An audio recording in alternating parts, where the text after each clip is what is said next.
I think adults who see it should be warned. It's very violent, incredibly violent, and soulless. There's no soul in it. And I wonder how he sees women being empowered when there's no soul. All right. Thanks, Jen. Okay. Thank you. We'll be right back. Stay with us. All right, yeah, that was... Oh my god, that was insane.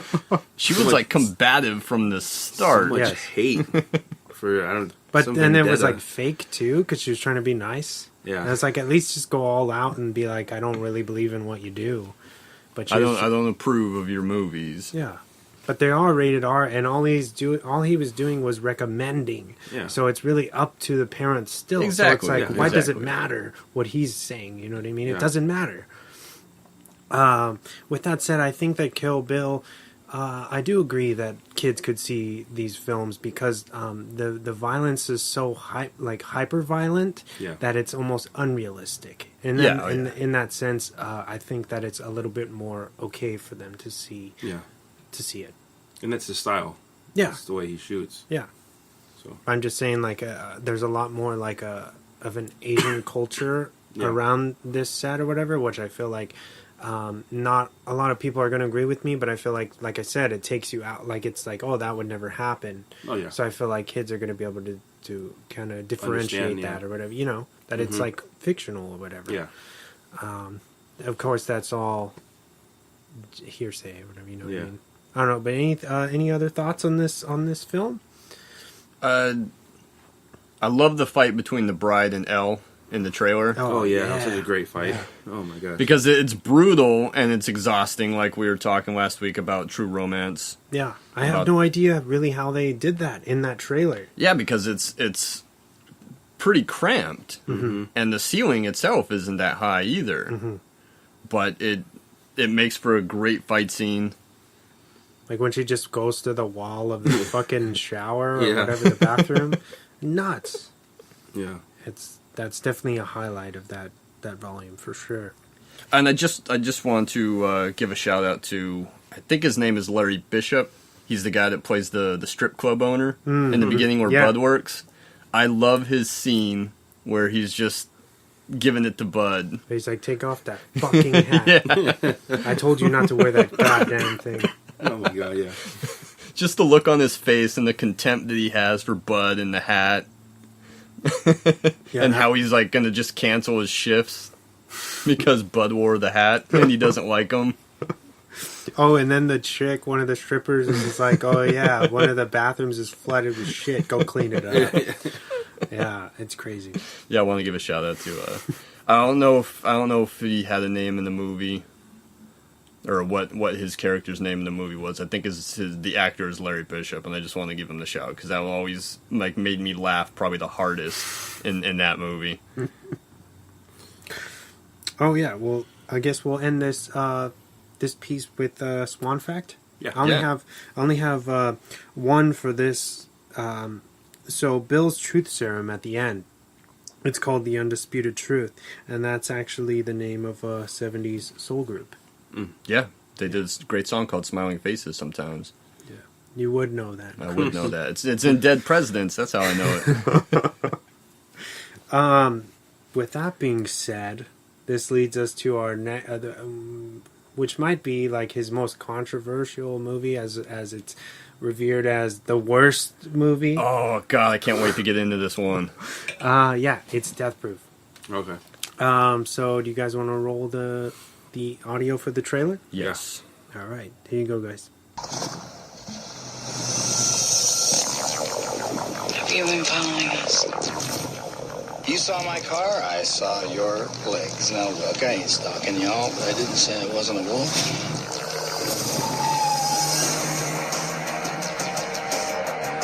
He's got charm. Is there anybody in this place you could vouch for to give me a ride home? Fair lady, your chariot awaits. He's got style. Do I frighten you? Is it my scar? It's your car. And he's got a set of wheels. Is it safe? Oh, it's better than safe. It's death proof. To die for. Well, man, which way you going? Left or right? Right. Ah, that's too bad. Hey. Well, because it was a 50-50 shot on whether you'd be going left or right. Since you're going the other way, I'm afraid you're going to have to start getting scared immediately. From Quentin Tarantino, the director of Reservoir Dogs, Pulp Fiction, and Kill Bill, comes Death Proof. This car is 100% death-proof. Only to get the benefit of it, honey, you really need to be sitting in my seat.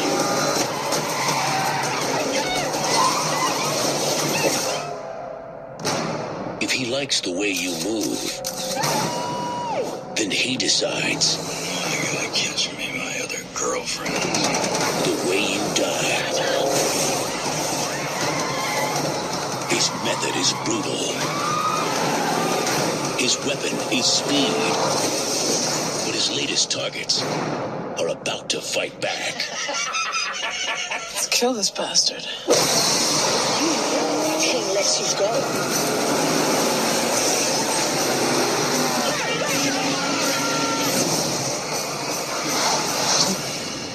Quentin Tarantino's Death Proof. Ladies, that was fun! A Grindhouse feature. All right, yeah. So that was the official trailer for Death Proof, which is part of a bigger film called Grindhouse, which is it's supposed to be a double feature released in 2007, and the first half was Robert Rodriguez's Planet Terror. Which I know Chris loves Planet Terror, but he fucking loathes Death Proof.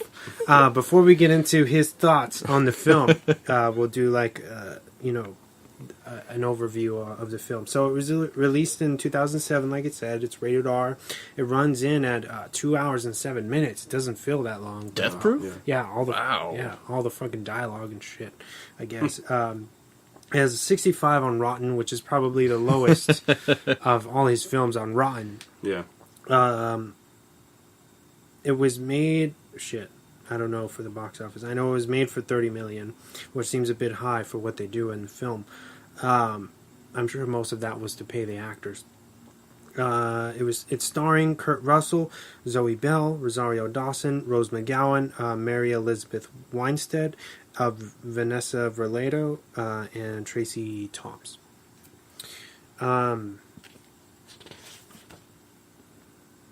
Basically, the movie is, since I guess they do tell you a little bit about it in the trailer, but I'm going to tell you my summary. I don't know why, but we're going to do it. Let's go for it.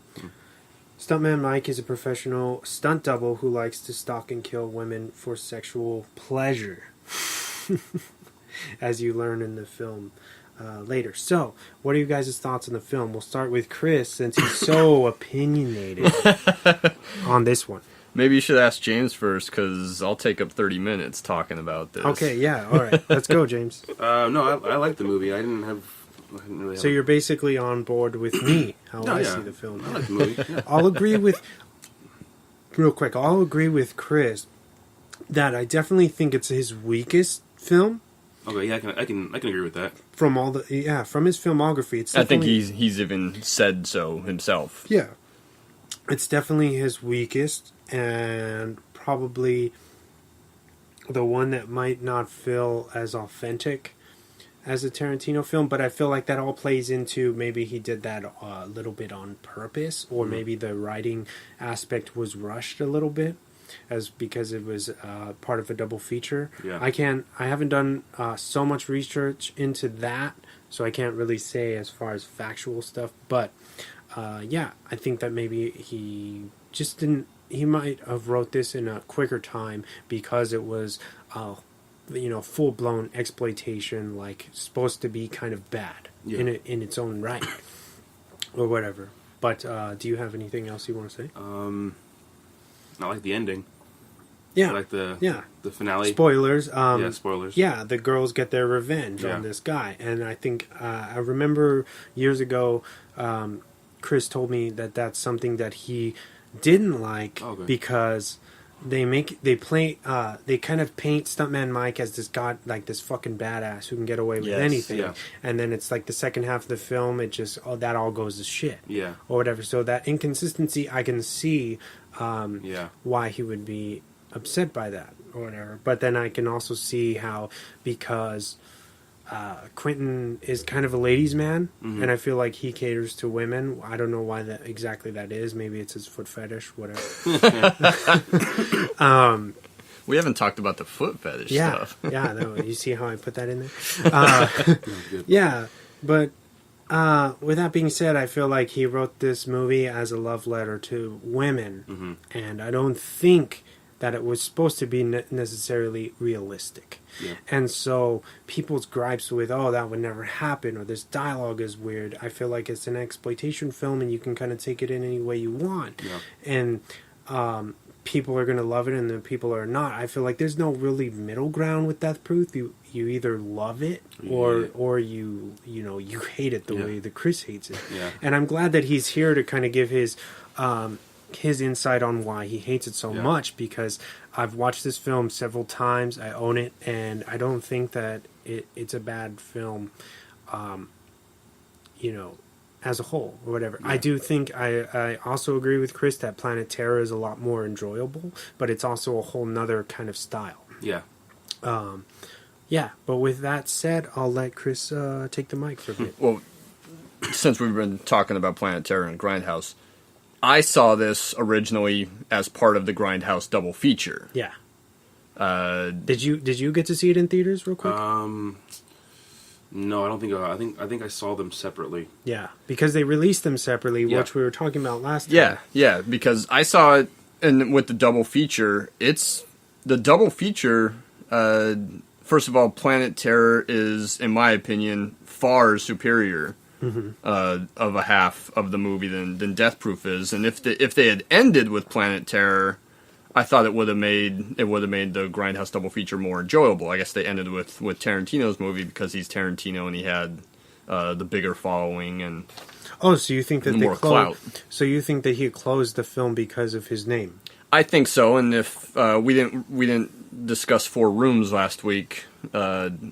But I think that's the same thing with Four Rooms, is because of who he was, he's got the final section of the film, even though, in my opinion, the Robert Rodriguez section of Four Rooms that comes before the Man from Hollywood, the Tarantino section of Four Rooms, I think the Robert Rodriguez one is the superior. So do you think Tarantino is bigger in popularity than Robert? Yeah. Yeah, I do think that. And, I wouldn't disagree with that at all. But I think because of Tarantino's name, especially on Four Rooms, since he was coming off of Pulp Fiction at the time, he was way huge. Yeah. And Robert Rodriguez, I believe, had just done El Mariachi and Desperado, and that was it at the time.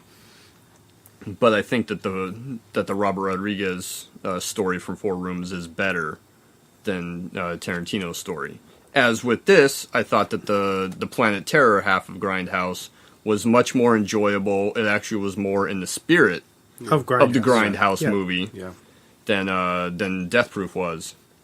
But I bring up, asking you guys if you had seen it theatrically, because I just watched Death Proof again last week, just to get into the right mindset for the show, because it's the one I've obviously seen the least, because I hate it. You had said, and I quote, "I'm going to see it